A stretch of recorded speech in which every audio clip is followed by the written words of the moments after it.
हरे कृष्ण।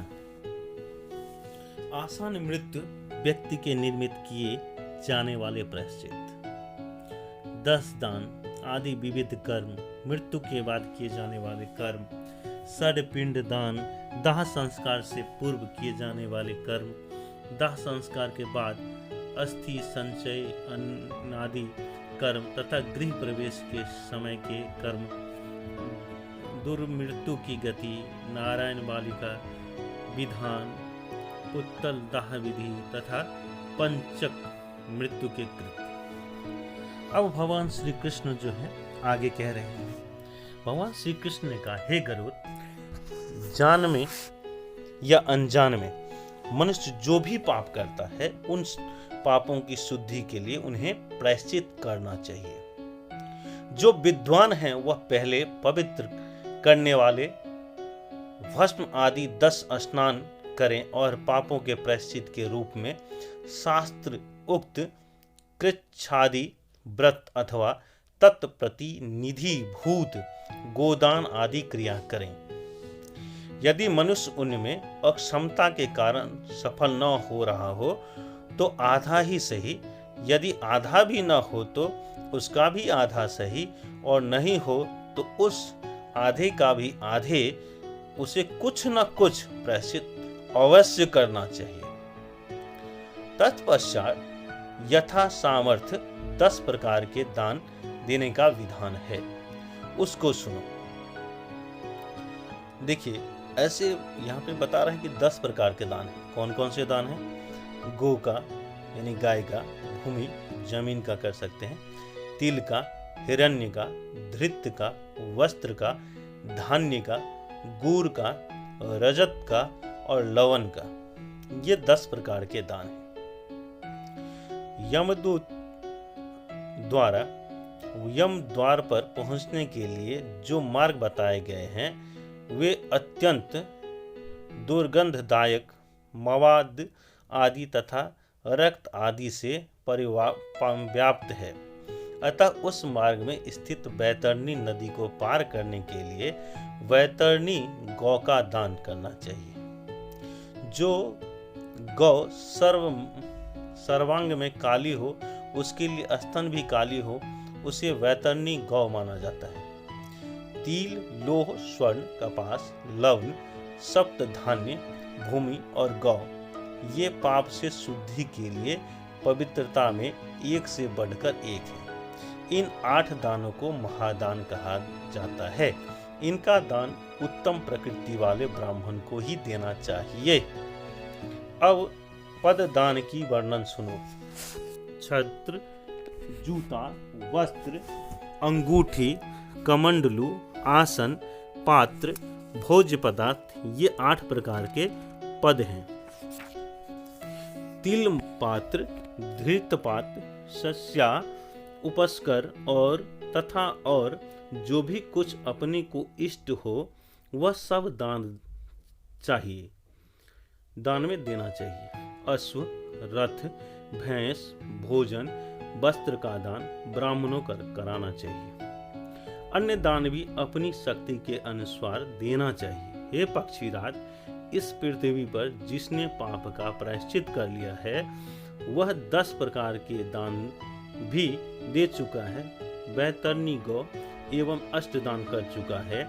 तिल से भरा पूर्ण पात्र, घी से भरा हुआ पात्र, सैया दान और विविध पद दान करता है तो वह नरक रूपी गर्भ में नहीं आता है, अर्थात उसका पुनर्जन्म नहीं होता है। पंडित लोग स्वतंत्र रूप से भी लवण दान करने की इच्छा रखते हैं, क्योंकि यह लवण रस विष्णु के शरीर से उत्पन्न हुआ है।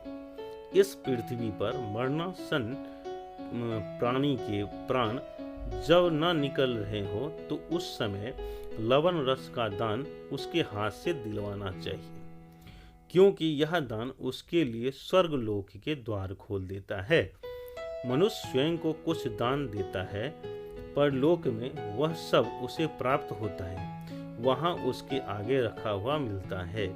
हे पक्षिन, जिसने यथाविधि अपने पापों का प्रायश्चित कर लिया है वही पुरुष है।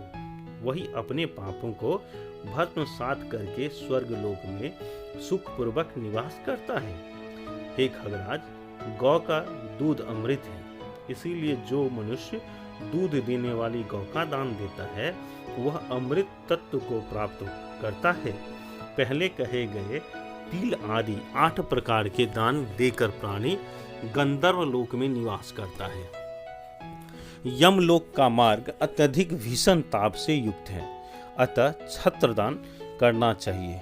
छत्र दान करने से मार्ग में सुख प्रदान करने वाली छाया प्राप्त होती है। जो मनुष्य इस जन्म में पादुकाओं का दान देता है वह 80 पत्र वन के मार्ग को घोड़े पर सवार होकर सुखपूर्वक पार करता है।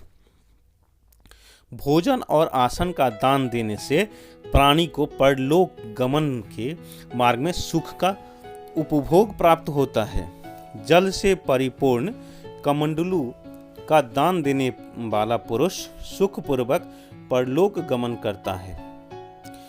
यमराज के दूत महाक्रोधी और महाभयंकर हैं।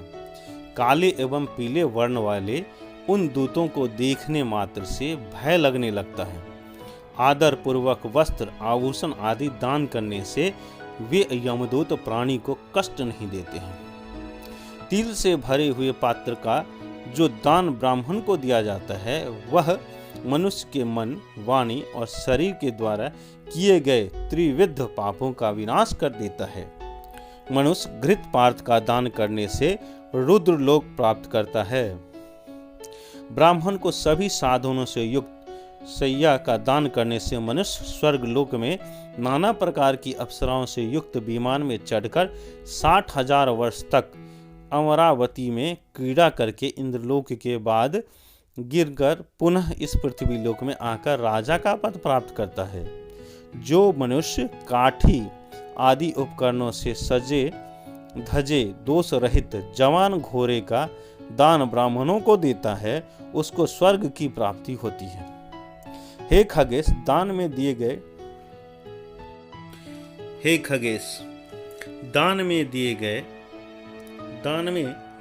गए इस घोड़े के शरीर में जितने रोम होते हैं उतने वर्ष या काल तक स्वर्ग के लोकों का भोग दानदाता को प्राप्त होता है।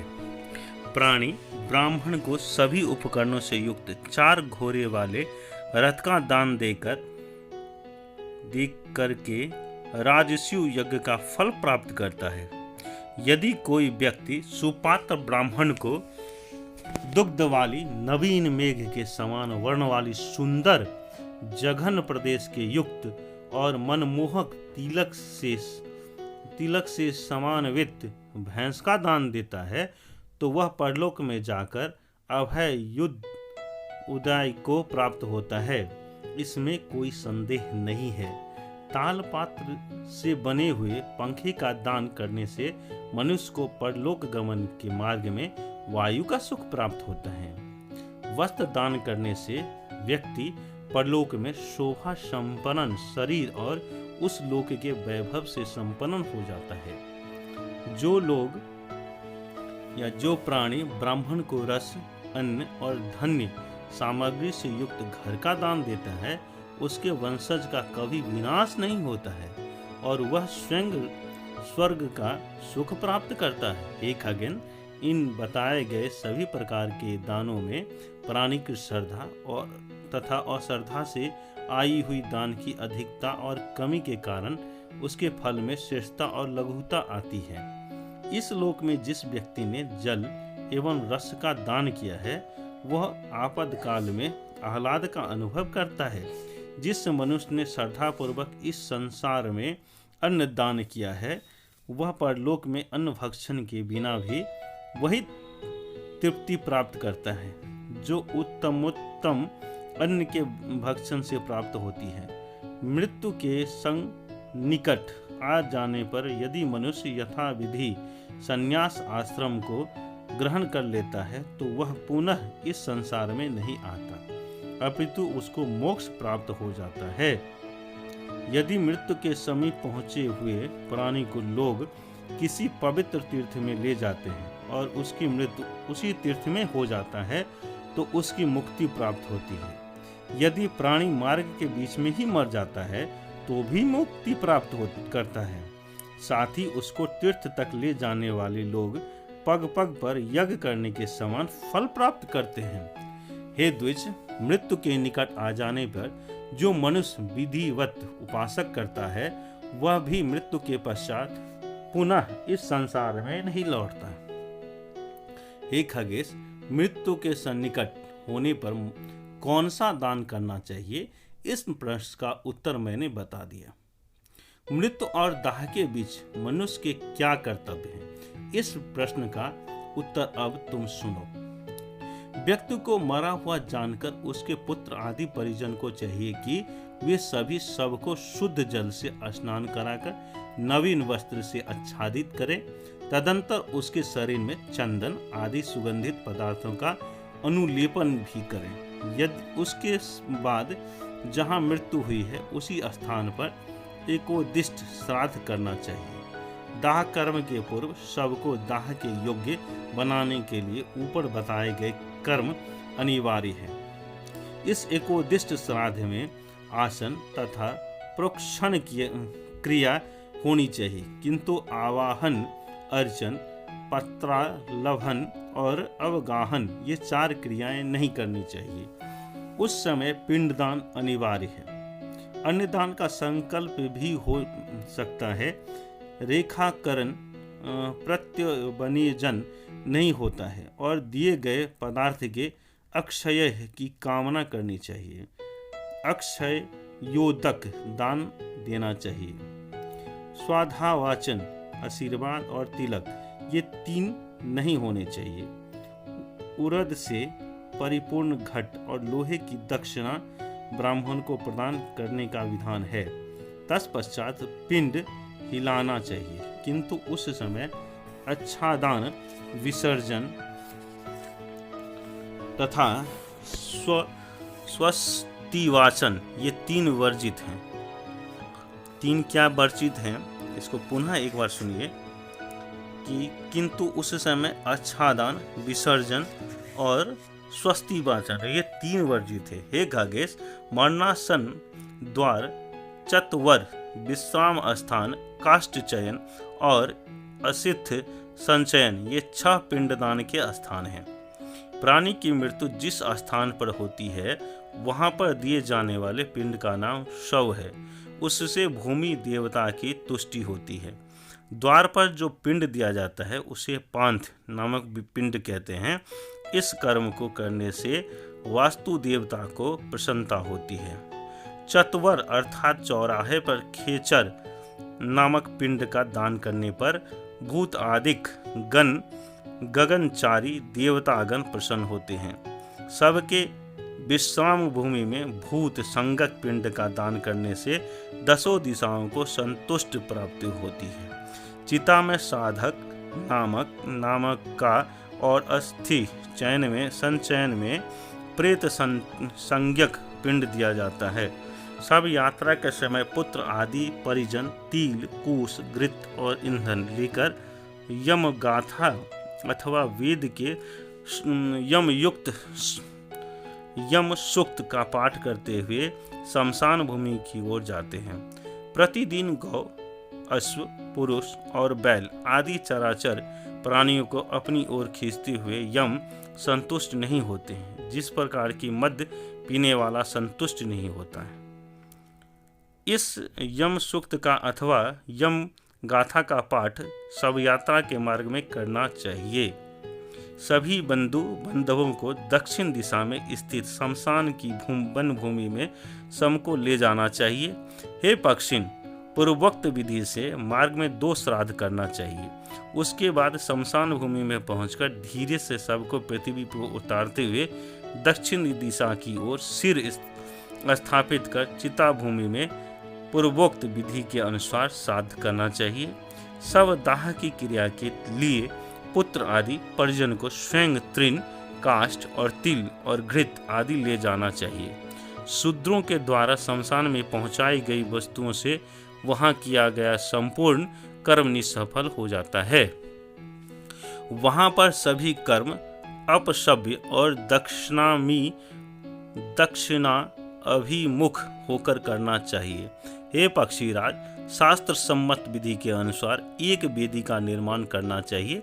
तदंतर प्रेत वस्त्र अर्थात कफन को 2 भागों में फाड़कर उसके आधे भाग से उस शव को ढक दे और दूसरे भाग को शमशान में निवास करने वाले प्राणियों के लिए भूमि पर ही छोड़ दें। उसके बाद पूर्वोक्त विधि के अनुसार मरे हुए व्यक्ति के हाथ में पिंडदान करें। तदंतर शव के संपूर्ण हाथ में घृत का लेप करना चाहिए। हे खगेश, प्राणी की मृत्यु और दाह संस्कार के बीच पिंडदान की जो विधि है वह उसे सुनो। पहले बताए गए मृत स्थान, द्वार, चौराहे, विश्राम स्थान तथा काष्ठ संचयन स्थान में प्रदत्त 5 पिंडों का दान करने से शव में ही की आहुति की योग्यता आ जाती है, अथवा किसी प्रकार के प्रतिबंध के कारण उपयुक्त पिंड नहीं दिया गए तो शव राक्षसों के भक्षण योग्य हो जाता है। अतः स्वच्छ भूमि पर बनी हुई वेदी को भलीभांति मार्जन उपलेपन के द्वारा शुद्ध कर उसके ऊपर यथाविधि अग्नि को स्थापित करना चाहिए। तदंतर पुष्प, अक्षत आदि से क्रव्याद नाम वाले अग्नि देवता की विविध पूजा करके दाह करें। दाह कार्य में चंडालों के घर की अग्नि, चिता की अग्नि और पापी के घरों की अग्नि का प्रयोग नहीं करना चाहिए और निम्नलिखित मन से अग्नि को प्रार्थना करनी चाहिए। हे देव, आप भूतकृत्य हैं। हे देव, आप इस संसार के योनि स्वरूप और सभी के पालनहार हैं। इसीलिए आप इस शव का अपने में उपसंहार करके अमृत स्वरूप स्वर्ग में ले जाइए। इस प्रकार क्रव्याद देवी की विधिवत पूजा कर शव को चिता की अग्नि में जलाने का उपकरण करना चाहिए। जब शव के शरीर का आधा भाग उस अग्नि में जल जाए तो उस समय क्रिया करने वाले व्यक्ति को निम्नलिखित मंत्र का उच्चारण करना चाहिए, अर्थात हे देव, आप इससे उत्पन्न हुए यह शरीरी पुनः आपसे उत्पन्न हो। अमुक नाम वाला यह प्राणी स्वर्गलोक को प्राप्त करे। ऐसा कहकर तिल मिश्रित अज्य या आहुति चिता में जल रहे शव के ऊपर छोड़ें। उसके बाद भाव विभल होकर उस आत्मयजन के लिए रोना चाहिए। इस कृत्य को करने से उस मृत्यु को अत्यधिक सुख प्राप्त होता है। दाह क्रिया करने के पश्चात अस्थियां संचयन क्रिया करनी चाहिए। हे खग्गराज, दाह की पीड़ा की शांति के लिए प्रेत पिंडी भी दान करें। तत्पश्चात वहां पर सभी लोग चिता की प्रदक्षिणा कर कनिष्ठा आदि कर्म के सूत जपते हुए स्नान के लिए जलाशय आदि पर जाएं। वहां पहुंचकर अपने वस्त्रों का प्रक्षालन कर पुनः उन्हें ही पहनकर मृत व्यक्ति का ध्यान करते हुए उसे जल दान देने की प्रतिज्ञा करें और मृत व्यक्ति ने प्रेत रूप में जल दान देने की आज्ञा दी है ऐसा भावना करते हुए पुनः जल में मौन धारण पूर्वक प्रवेश करे और यथा अधिकार एक वस्त्र होकर अपनी शिखा खोलकर तथा अपसभ्य होकर स्नान करे। यह स्नान दक्षिणाभिमुख होकर इस वेद मंत्र का उच्चारण करे। अपनः सोसु चदमद करते हुए करना चाहिए। उस समय स्नान करने वाले लोगों को जल का आलोडन नहीं करना चाहिए। तत्पश्चात किनारे आकर के अपनी शिखाओं को बांध लें और सीधे कुश को दक्षिणाग्र करके दोनों हाथों में रखकर अंजलि से तिल युक्त जल लेकर प्रतीर्थ से दक्षिण दिशा में 1 बार, 3 बार अथवा 10 बार भूमि पर या पत्थर पर जलदान करें। इस समय तिलांजलि देने वाले परिजनों को कहना चाहिए कि हे अमुक गोत्र में उत्पन्न अमुक नाम वाले प्रेत, तुम मेरे द्वारा दिए जा रहे इस तिलोदक से संतृप्त हो। मैं तुम्हें तिलांजलि दे रहा हूँ, अतः इसको ग्रहण करने के लिए तुम यहाँ पर उपस्थित हो। हे कश्यप पुत्र गरुड़, तत्पश्चात जल से निकलकर वस्त्र पहनकर स्नान वस्त्र को एक बार निचोड़ कर भूमि पर बैठ जाएं। शवदाह तथा तिलांजलि देकर मनुष्य को अश्रुपात नहीं करना चाहिए, क्योंकि उस समय रोते हुए अपने बंधु बांधवों के द्वारा आंख और मुंह से गिराए आंसू एवं कफ को मरा हुआ व्यक्ति विवश होकर पान करता है। अतः रोना नहीं चाहिए, अपितु यथाशक्ति क्रिया करनी चाहिए। तदंतर कोई पुराणज्ञ संसार की अनित्यता को बताते हुए मृत्यु के परिजनों को इस प्रकार का उपदेश देकर शोक निवारण करने का प्रयत्न करे। मनुष्य का यह शरीर केले के वृक्ष के समान बड़ा ही सारहीन एवं जल के बुदबुदे के समान क्षंग भंगुर है। इसमें तो सार तत्व को खोजता है। वह मूर्ख है। यदि पृथ्वी, जल, अग्नि, आकाश और वायु तत्व, इन 5 तत्वों से बना हुआ यह शरीर पुनः अपने किए हुए कर्मों के अनुसार उन्हीं 5 तत्वों में जाकर विलीन हो जाता है, जो इसके लिए रोना क्या। जब पृथ्वी, समुद्र तथा देवलोक विनिष्ट हो जाते हैं तो फेनिक्स के समान प्रसिद्ध यह मर्कलोक नष्ट नहीं होगा। इस उपदेश को सुनकर वे सभी परिवार के सदस्य अपने घर को जाएं। पहले से घर के द्वार पर रखी हुई नीम की पत्तियों को चबाकर आचमन करें। तदंतर अग्नि, जल, गोबर, श्वेत सरसों, दुर्वा, प्रवाल, वृषभ तथा अन्य मांगलिक वस्तुओं का हाथ से स्पर्श करके पैर से पत्थरों का स्पर्श करें और धीरे धीरे घर में प्रवेश करें। जो व्यक्ति विद्वान है वह अपने अग्निहोत्री परिजन की मृत्यु होने पर उसका दाह संस्कार सौत्री की अग्नि के द्वारा ही यथाविधि करें। 2 वर्ष से कम आयु वाले छोटे बालक की मृत्यु होने पर उसको शमशान भूमि में गड्ढा खोदकर मिट्टी से ढक देना चाहिए। उसके लिए उद्दक क्रिया का विधान नहीं है। जो स्त्री पतिव्रता है, यदि वह मरे हुए पति का अनुगमन करना चाहती है तो धर्म विहित नियमों के अनुसार पति को प्रणाम करके चिता में प्रवेश करें। जो स्त्री जीवन के व्यामोह से चिता पर बैठकर पुनः बाहर आ जाती है उसे प्रजापत्यव्रत करना चाहिए। मनुष्य के शरीर में 3.5 करोड़ रोएं होते हैं। जो स्त्री पति का अनुगमन करती है उतने काल तक वह स्वर्ग में वास करती है। जिस प्रकार सर्प को पकड़ने वाला सपेरा बिल से सर्प को बलात् बाहर निकाल लेता है, उसी प्रकार पति का अनुगमन करने वाली सती नारी अपने पति का उद्धार कर उसके साथ स्वर्ग में सुखपूर्वक निवास करती है।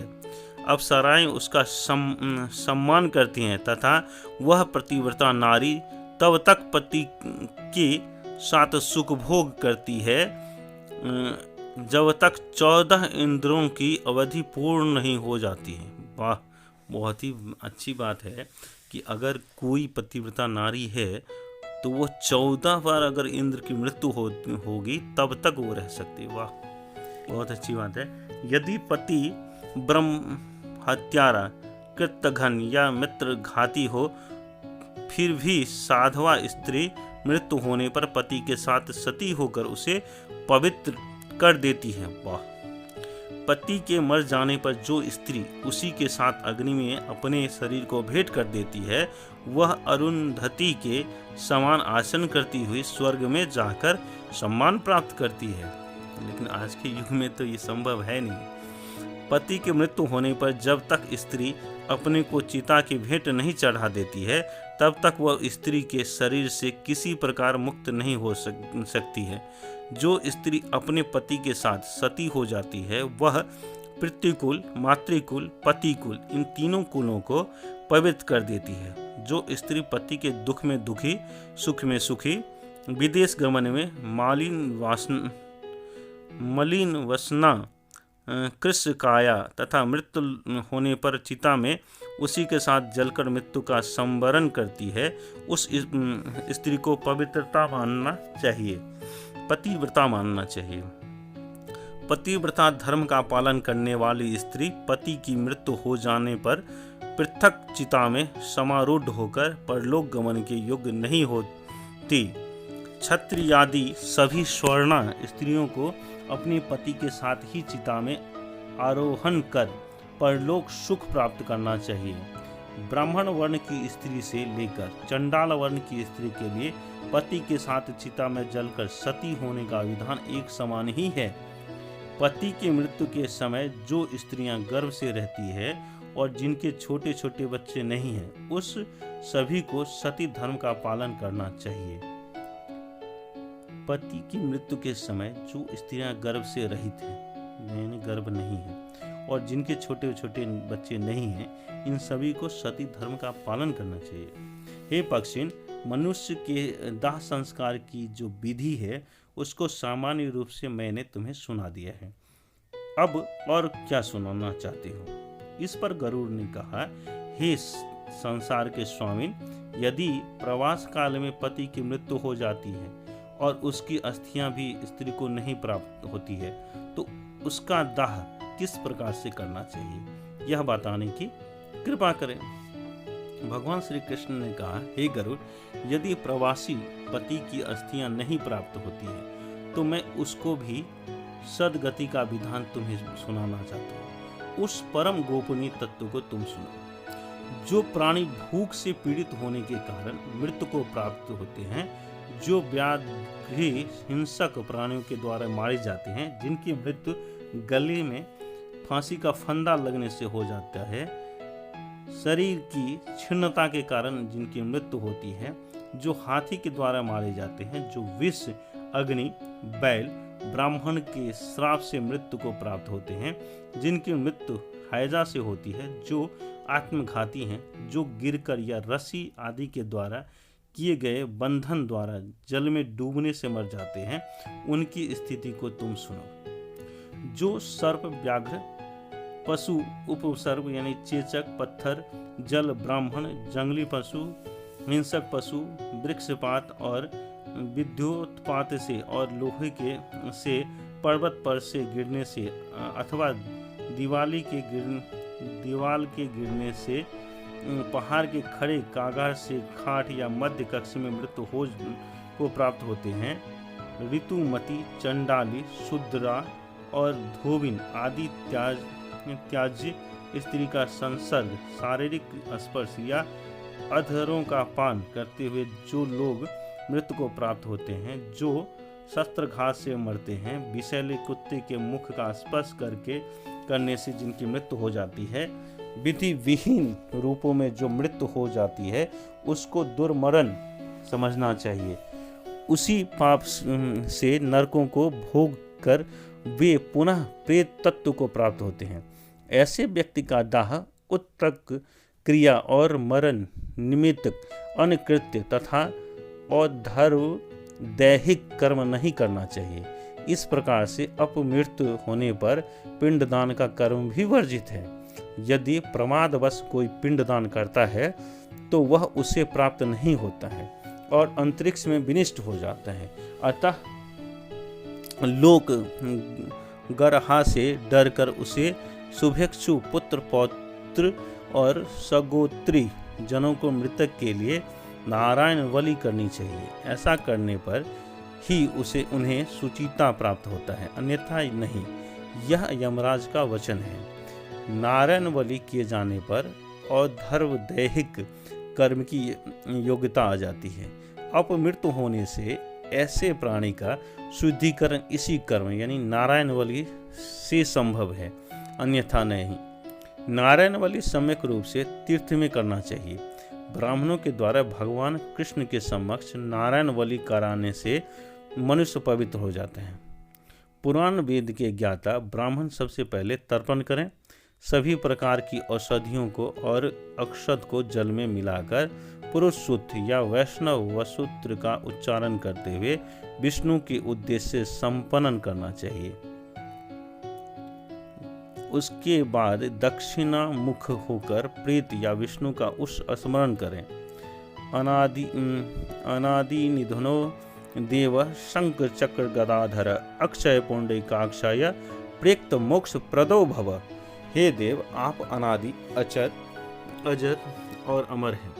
हे देव, आप शंख चक्र एवं गदा से सुशोभित विष्णु हैं। आप कभी न विनष्ट होने वाले परमात्मा हैं। हे पुंडरीकाक्ष, आप इस प्रेत को मोक्ष प्रदान करने की कृपा करें। तत्पर होकर वहीं पर भक्ति पूर्वक एकादश श्राद्ध करें। उसके बाद वह सावधान मन से विधिवत जल, अक्षत, यव, गेहूं और कगनी का दान दें। उस समय शुभ हविष्यानन सुंदर बनी हुई सोने की अंगूठी, छत्र और पगड़ी का दान देना चाहिए। इन वस्तुओं के अतिरिक्त दूध, मधु से संबंधित सभी प्रकार के अन्न देना चाहिए। वस्त्र और पादुका समन्वित 8 प्रकार का पददान सुपात्रों को समभाव से दिया जाना चाहिए। पिंडदान करने के बाद मंत्रोच्चारण सहित गंध, पुष्प और अक्षत से पूजा करके तत्पश्चात ब्राह्मणों को सम्मान सहित दान दें। शंख, खड्ग अथवा तम्र पात्र में पृथक पृथक तर्पण करने चाहिए। उसके बाद ध्यान धारण से संयुक्त होकर दोनों घुटनों के बल पृथ्वी पर अवस्थित होकर मंत्रोच्चारण पूर्वक उद्दिष्ट देवों के लिए पृथक पृथक अर्घ्य प्रदान करें। पंच रत्न से युक्त पृथक पृथक 5 कुंभों में ब्रह्मा, विष्णु, रुद्र, यम और प्रेत, इन पांचों को स्थापित करना चाहिए। इसके अतिरिक्त वस्त्र, यज्ञोपवीत, मूंग और पददान पृथक पृथक स्थापित करें। यथाविधि उन देवों के लिए 5 श्राद्ध करने चाहिए। शंख या ताम्र पात्र न मिलने पर मृण्मय पात्र में सर्व औषधि से युक्त तिलोदक लेकर प्रत्येक पिंड पर पृथक पृथक जल धारा देनी चाहिए। तिल से पूर्ण ताम पात्र दक्षिणा और स्वर्ग से युक्त तथा पददान मुख्य ब्राह्मणों को देना चाहिए। यम के नियमित दक्षिणा सहित तिल और लोहे का दान देना चाहिए। विष्णु देव के लिए यथाशक्ति विधि पूर्वक बलि प्रदान करने पर मृत व्यक्ति का नरलोक से उद्धार हो जाता है। इसमें तनिक भी संदेह नहीं है। जो व्यक्ति संपदंश से मर जाता है उसके विषय में विशेष बात मुझसे सुनो। एक भार सोने की नाग प्रतिमा बनाकर गौ के सहित विधिवत उसका दान ब्राह्मणों को देना चाहिए। ऐसा करके पुत्र अपने पिता के ऋण से मुक्त हो जाता है। इस प्रकार सर्प बलि देकर मनुष्य सर्प दोष के पाप से दूर हो जाता है। हे गुरु, उसके बाद सर्व औषधि से संबंधित पुतला का निर्माण करना चाहिए। पुतले के निर्माण में पलाश और वृत्तांतों का विभाग सुनो। काले मृग का चर्म बिछाकर उसके ऊपर कुश से निर्मित एक पुरुष की आकृति बनानी चाहिए। 360 वृत्तांतों से मनुष्य की अस्थियों का निर्माण होता है। उन वृत्तांतों का विन्यास उन अंगों में पृथक पृथक रूप से करना चाहिए। 40 वृत्तांत शिरोभाग, 10 वृत्तांत ग्रीवा, 20 वृत्तांत वक्षस्थल, 20 वृत्तांत उदर और 100 वृत्तांत दोनों बाहु, 20 वृत्तांत कटी, 100 वृत्तांत दोनों अरुभाग, 30 वृत्तांत दोनों जांघ प्रदेश और 4 वृत्तांत शीशन, 6 वृत्तांत दोनों अंडकोश और 10 वृत्तांत पैरों की अंगुलीय भाग में स्थापित करने का विधान है। उसके बाद शिरोभाग में नारियल, तालु, प्रदेश में लौकी, मुख में पंचरत्न, जिह्वा में कदली का फल, आंतों में के स्थान में कमलनाल, नासिका भाग में बालू, वसा में स्थान में मिट्टी, हरी ताल और मनशिल, वीर के स्थान पर पारद, पुरुष के स्थान पर पीतल, शरीर में मनशील, संधि भाग में तिल का पाक, मांस के स्थान पर पिसा हुआ यब, रक्त के स्थान पर मधु, केस राशि के स्थान पर जटाजूट, त्वचा के स्थान पर मृग चर्म, दोनों कानों के स्थान पर तालपत्र, दोनों स्तनों के स्थान पर गुंज फल, नासिका भाग में शतपत्र, नाभिक मंडल में कमल, दोनों अंडकोशों के स्थान पर बैगन, भृंग लिंग भाग में बढ़िया सुंदर गाजर, नाभि के स्थान पर घी, कौपिन के स्थान पर तपरू अर्थात लाह, स्तनों के मोती, ललाट पर कुमकुम का लेप, कर्पूर और अगरू, धूप, सुगंधित माला का अलंकार पहनाने के लिए हृदय में पट्ट सूत्र का विन्यास करना चाहिए। उसकी दोनों भुजाओं में रिद्धि एवं वृद्धि, दोनों नेत्रों में कौरे, दांतों में अनार के बीज, अंगुलियों के स्थान पर चंपा के पुष्प और नेत्रों के कोण भाग में सिंदूर भरकर तांबूल आदि शोभादायक अन्य पदार्थ भी भेंट करनी चाहिए। इस प्रकार सब औषधि युक्त उस प्रेत की विधिवत पूजा कर, यदि मृत व्यक्ति अग्निहोत्री रहा हो तो उसके अंगों में यथाकर्म यज्ञ पात्र स्थापित करें। तदंतर स्त्रियः पुनन्तु में शिरः तथा इम में वरुणे च, इन मंत्रों से अभिमंत्रित सालग्राम शिला युक्त जल से उक्त प्रेत को पवित्र करके विष्णु भगवान को उद्देश्य कर सुशीला दूध देने वाली गौ का दान देना चाहिए। तत्पश्चात तिल, लौह, स्वर्ण, कपास, लवण, सप्त धान्य, पृथ्वी तथा गौ जो एक से बढ़कर एक पवित्र बताए गए हैं उनका भी दान करना चाहिए। उसके बाद तिल पात्र और पद दान भी करना चाहिए। तदंतर प्रेत की मुक्ति के लिए वैष्णव श्राद्ध करें। उसके बाद श्रद्धा करता हृदय में भगवान विष्णु का ध्यान करके प्रेत मोक्ष का कार्य संपन्न करें। उक्त विधि से बनाए गए पुतले का विधि पूर्वक दाह किए जाने चाहिए। तत्पश्चात उसकी शुद्धि के लिए पुत्र आदि संस्कर्ता प्रायश्चित करें, जिसमें 3, 6, 12 और 15 कृच्छ व्रत करने का विधान है। प्रायश्चित कर्म में असमर्थ होने पर गाय, सुवर्ण आदि दान तथा तत्प्रतिनिधिक भूत द्रव्य का दान करना चाहिए। विद्वानों को इस प्रकार अपनी शुद्धि करनी चाहिए। अशुद्ध दाता के द्वारा अशुद्ध को उद्देश्य करके जो कुछ श्राद्ध और दान आदि का क्रिया किया जाता है वह सब कुछ अंतरिक्ष में ही विनिष्ट हो जाता है। अतः विधिवत शुद्ध होकर मनुष्य को दाह आदि और दैहिक कर्म करना चाहिए। हे गरुड़, जो प्राणी बिना प्रायश्चित किए ही दाह आदि का कर्म ज्ञान पूर्वक तथा अज्ञान पूर्वक करता है वह वहन, अग्निदान, जलदान, स्नान, स्पर्श, रज जू छेदन तथा अश्रुपात करके तत्कृच्छ व्रत से शुद्ध होता है। जो सबको ले जाता है अथवा दाह संस्कार करता है वह कोटोदक क्रिया करके कृच्छा संत पान व्रत करें। छोटे दोष को दूर करने के लिए छोटा और बड़े दोष को दूर करने के लिए बड़ा प्रायश्चित करना चाहिए। गरुड़ ने कहा, हे प्रभु, कृच्छान, तत्कृच्छण तथा संत पान ये जो 3 प्रायश्चित व्रत आपने बताए, इन तीनों के लक्षणों को भी मुझे बताने की कृपा करें। भगवान श्री कृष्ण ने कहा कि हे गरुड़, 3 दिन प्रातः काल, 3 दिन संध्या काल और 3 दिन अयाति हविष्यान का आहार और 3 दिन उपवास क्रमशः जिस व्रत में किया जाता है वह कृच्छ व्रत कहलाता है। जिस व्रत में क्रमशः एक दिन गर्म दूध, दूसरे दिन गर्म घी और तीसरे दिन गर्म जल पान कर चौथी दिन एक रात्रि उपवास किया जाता है उसका नाम तत्कृच्छ व्रत है। जो गोमूत्र, गोमय, गोधि, गोदूत और कुशोदक इन 5 पदार्थों को क्रमशः एक दिन पान करके पुनः कृच्छान व्रत का उपवास किया जाता है उसको संतपन व्रत कहा जाता है। हे पक्षी, पापी व्यक्ति के मरने पर कौन सी क्रिया करनी चाहिए यह मैंने तुम्हें बता दिया है। पुत्र दाह में पुतला के हृदय पर रखा जलता हुआ दीपक जब बुझ जाए तो उस समय उसकी मृत्यु समझनी चाहिए। तदंतर अग्नि दाह करें और 3 दिन का सूतक करें। दशाह और गर्त पिंड करना चाहिए।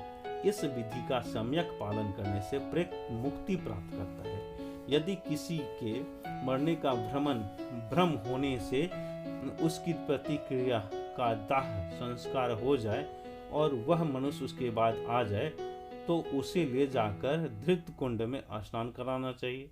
तदनंतर जात कर्म आदि संस्कार पुनः किए जाए।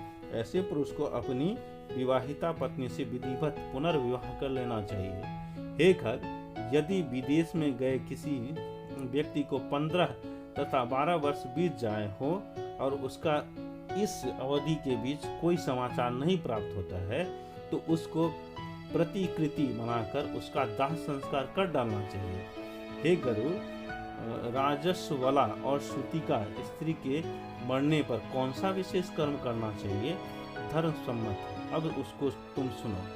श्रुतिका स्त्री की मृत्यु होने पर यज्ञिकजन कुंभ में जल और पंचगव्य लाकर पुनर्जनित मंत्रों से अभिमंत्रित करके उससे स्वयं को शुद्ध करें। उसके बाद 100 सूप जल से विधि पूर्वक सबको स्नान करा के पुनः उसको पंचगव्य से स्नान कराएं। फिर कपड़े से बनाई गई आकृतियों के साथ यथाविधि जला देना चाहिए। पंचक काल में मृत्यु होने पर दाह संस्कार की विधि क्या है उसको मैं कहता हूँ, तुम सुनो। हे खगेश, मास के प्रारंभ में घनिष्ठा नक्षत्र के अर्धभाग से लेकर रेवती नक्षत्र तक पंचक काल होता है। इसको सदैव दोषपूर्ण एवं अशुभ मानना चाहिए। इस काल में मरे हुए व्यक्ति का दाह संस्कार करना उचित नहीं है। यह काल सभी प्राणियों में दुख उत्पन्न करने वाला है। ऐसे दिनों में मृत्यु को प्राप्त होने वाले लोगों को जल तक नहीं देना चाहिए, क्योंकि ऐसा करने से सर्वदा अशुभ होता है। अतः पंचक काल के समाप्त होने पर ही मृत्यु के सभी कर्म किए जाने चाहिए, अन्यथा पुत्र और सगोत्र के लिए कष्ट ही होता है। इन नक्षत्रों में मृतक का दाह संस्कार करने पर घर में किसी न किसी प्रकार की हानि होती है। हे गरुड़, इन नक्षत्रों के मध्य में मनुष्य का दाह संस्कार आहुति प्रदान करके विधि पूर्वक किया जा सकता है। सुयोग्य ब्राह्मणों को वैदिक मंत्रों द्वारा विधि पूर्वक उसका संस्कार करना चाहिए। अतः सब स्थान के समीप कुश से 4 पुतलक बनाकर नक्षत्र मंत्रों से उनको अभिमंत्रित करके रख दें। तदंतर उन्हीं पुतलाकों के साथ मृतक का दाह संस्कार करें और शौच के समाप्त हो जाने पर मृतकों के पुत्रों द्वारा शांति एवं पौष्टिक कर्म भी होना चाहिए। जो मनुष्य इस पंचक नक्षत्र में मर जाता है उसको सद्गति की प्राप्ति नहीं होती है। अतएव मृतक के पुत्रों को उसके कल्याण हेतु तिल, गौ, स्वर्ण और घी का दान देना चाहिए। समस्त विद्यों का विनाश करने के लिए ब्राह्मणों को भोजन, पादुका, छत्र, स्वर्ण मुद्रा तथा वस्त्र देना चाहिए। यह दान मृतक के समस्त पापों का विनाश है और ब्राह्मणों को दक्षिणा देना ही चाहिए। इससे समस्त पापों का विनाश हो जाता है। यहाँ पे हमने अध्याय 4 जो है समाप्त होते हैं। हरे कृष्णा कृष्ण कृष्ण हरे हरे, हरे राम राम राम हरे हरे।